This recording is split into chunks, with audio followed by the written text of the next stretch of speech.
ఓం శ్రీ గురుభ్యో నమః. హరి ఓం శ్రీ మహాగణాధిపతయే నమః. శ్రీ మహాసరస్వతయే నమః. శ్రీ గురుభ్యో నమః. హరి ఓం.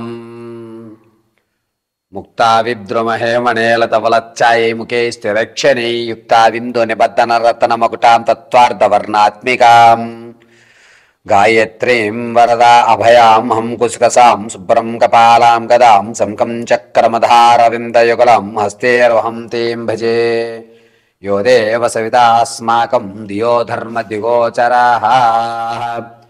అందరికీ కూడా నమస్కారం. మన యొక్క జాతకంలో వాటి గ్రహాలు స్థితి అనుసారం మారడం వల్ల కొన్ని మార్పులు అనేటువంటి సంభవించి అనూహ్యంగా అదృష్టం కలిసి రావడం లేదా ప్రమాదాలు పొంచి ఉండడం, ఆర్థికంగా ఇబ్బంది పడడం, లేకపోతే ఆర్థికమైనటువంటి స్థిరత్వం ఏర్పరచుకోవడం, లేదా మనకి తెలియకుండానే మన ప్రమేయం లేకుండానే గొడవల్లో మన పేర్లు వచ్చి సమాజంలో మన గౌరవం తగ్గడం అనేటువంటివన్నీ కూడా ఈ జాతక చక్రంలో 9 గ్రహాలు సంచరణల ఆధారంగా అవి మారేటువంటి స్థితిగతులను బట్టి మన యొక్క జీవన ప్రమాణం ఆధారపడి ఉంటుంది. అయితే ఈ 18వ తారీఖు నుంచి ప్రారంభం చేసుకుని వచ్చే నెల 18వ తారీఖు వరకు కూడా, అంటే నవంబర్ 18వ తారీఖు వరకు కూడా రవి తులాలగ్నంలో రవి కుజుడు బుధుడితోనూ, అదేవిధంగా చంద్రుడితోనూ, రవి కుజుడితోనూ, రవి మళ్ళా శుక్రుడితోనూ మారి మారి నీచ ఉచ్చ అధ త్రికోణ మూల త్రికోణ స్థితానుసారం చూస్తున్నారు.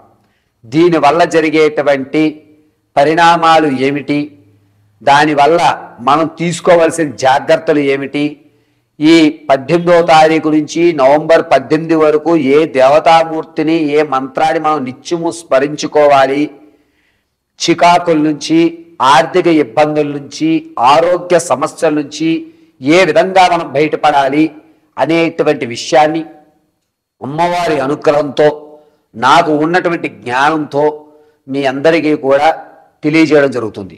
అయితే నేను చెప్పేటువంటి ఈ నెల రోజులు ఫలితము కూడా ద్వాదశ రాశుల వారందరికీ కూడా గోచార రీత్యా మాత్రమే మీకు తెలియజేస్తున్నాను. ఇది మాత్రం గుర్తుపెట్టుకోండి అయ్యా, గోచార రీత్యా మాత్రమే మీకు ఈ యొక్క సంచలనంలో జరిగేటువంటి మార్పులు తెలియజేస్తున్నాను.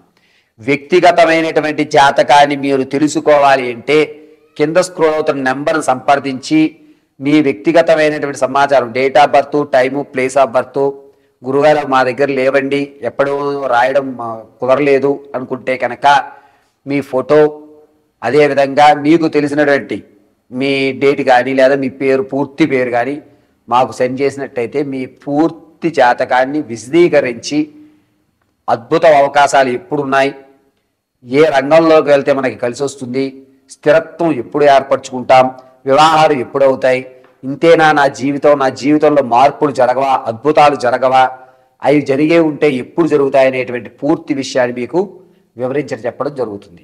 తదుపరి కన్యారాశి వారు ఈ 18వ తారీఖు నుంచి ప్రారంభం చేసుకుని నవంబర్ 18వ తారీఖు వరకు కూడా కన్యారాశి వారు, అంటే రవిలో కుజుడు బుధుడు చంద్రుడు శుక్రుడు ప్రవేశించడం వల్ల ఎటువంటి మార్పులు జరుగుతున్నాయి అనే విషయాన్ని మనం పరిశీలన చేద్దాం.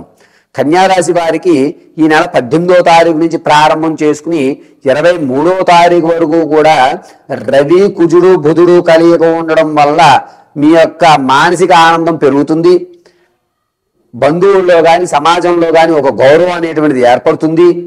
మిమ్మల్ని నమ్మితే ఏదన్నా మీరు చేస్తారు, మాకు సమస్యకి పరిష్కారం మీరు చూపిస్తారు అనేటువంటి విధానంతో అందరూ మీ దగ్గరికి రావడం అనేటువంటి జరుగుతుంది.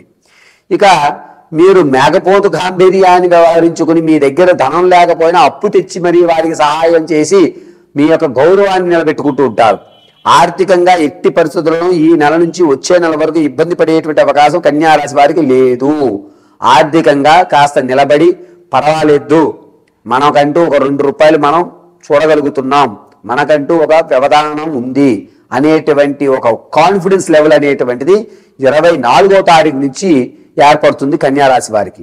ఈ కాన్ఫిడెన్స్ లెవెల్ని మీరు అలాగే అట్టి పెట్టుకుని కొనసాగించుకుంటే కనుక వచ్చేటువంటి నవంబర్ 3 తర్వాత అద్భుతమైన ఫలితాలు మీరు చూస్తూ ఉంటారు. మిమ్మల్ని నమ్మి, కేవలం నిన్ను నమ్మి మాత్రమే నేను పెట్టుబడి పెడుతున్నాను అని చెప్పి కొంతమంది వచ్చి మీ వ్యాపారాల్లో కానీ, లేదా నేను పెట్టుబడి పెడతాను నువ్వు నడిపించు అనేటువంటి విషయాన్ని కానీ 26వ తారీఖు నుంచి 3వ తారీఖు మధ్యలో జరుగుతుంది. వ్యాపారానికి కానీ, ఆలోచనకు కానీ, కొత్త కార్యక్రమాలు శ్రీకారం చుట్టడానికి కానీ అద్భుతమైన అవకాశం కన్యారాశి వారికి ఈ నెల 26వ తారీఖు నుంచి ఏర్పడుతుందని చెప్పచ్చు.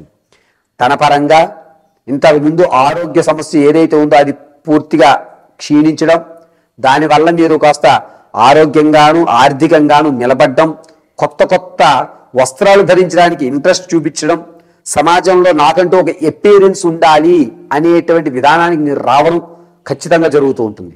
అంతేకాకుండా కన్యారాశి వారికి నవంబర్ 3 తర్వాత నుంచి కూడా ఆర్థిక పరంగా కానీ ఒక స్థిరమైనటువంటి ప్లాట్ఫామ్ అనేటువంటిది ఏర్పరచుకుంటుంటారు. రాజకీయ నాయకులకు మాత్రం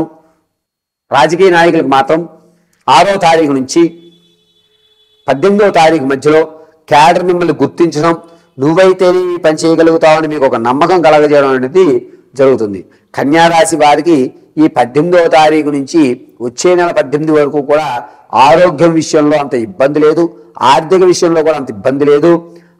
మనకంటూ భగవంతుడు మన వైపు చిన్న చూపు చూశాడు, మనం ఇప్పుడు ఆనందంగా ఉండగలుగుతున్నాం, మనకంటూ మంచి రోజులు వచ్చాయి అనేటువంటి విధానంతో మీరు ఈ నెలంతా కూడా ఆనందకేలి విలాహితాలతో స్వకార్యక్రమాల్లో పాల్గొని ఉన్నతమైనటువంటి స్థితిగతులు పొందేటువంటి అవకాశమే ఎక్కువగా లభిస్తూ ఉంటుంది. మీ యొక్క కన్యారాశి వారికి ఈ నెల 28వ తారీఖు నుంచి కూడా శత్రువులు ఎక్కువ అవుతారు. దీన్ని మీరు పెద్దగా పరిగణన చేయగలుగుతూ అవకాశం కోసమే చూస్తారు తప్ప మిమ్మల్ని ఇబ్బంది పెట్టేటువంటి అవకాశం లేదు. ఈ యొక్క కన్యారాశి వారు ఈ నెలంతా కూడా దీన్ని మించి, అంటే మనకి జరిగేటువంటి విషయాల్లో కొన్ని పొరపాట్లు ఏమైనా జరిగి దానివల్ల వచ్చేటువంటి రోజుల్లో ఇబ్బంది పడకుండా ఉండాలి అంటే ఈ 18వ తారీఖు నుంచి వచ్చే నెల 18వ తారీఖు వరకు కూడా కాలభైరవాష్టకాన్ని నిత్యము వినడం, నల్లటి భస్మాన్ని ధరించడం, ఏదన్నా శివాలయంలో లావు శనగలతో మాల చేసి స్వామివారికి అర్పించడం, లేదా ఓం భం భైరవాయ నమః అనేటువంటి మంత్రాన్ని పఠించుకోవడం అనేటువంటిది ఖచ్చితంగా కన్యారాశి వారు ఈ నెలంతా చేయాలి. అయితే కన్యారాశి వారికి ఈ నెలలో జరిగేటువంటి విధానం వల్ల మీ మీద మీకు కాన్ఫిడెన్స్ లెవెల్ ఏర్పడడం వల్ల కాస్త ఆత్మవిశ్వాసాన్ని కోల్పోకుండా కాస్త దాన్ని అలా నిలబెట్టండి తప్ప దీన్ని ఓవర్ కాన్ఫిడెన్స్లోకి మీరు తీసుకోకుండా ఉంటే అద్భుతమైన ఫలితాలు రానున్న రోజుల్లో మీరు అందిపుచ్చుకుంటూ ఉంటారు.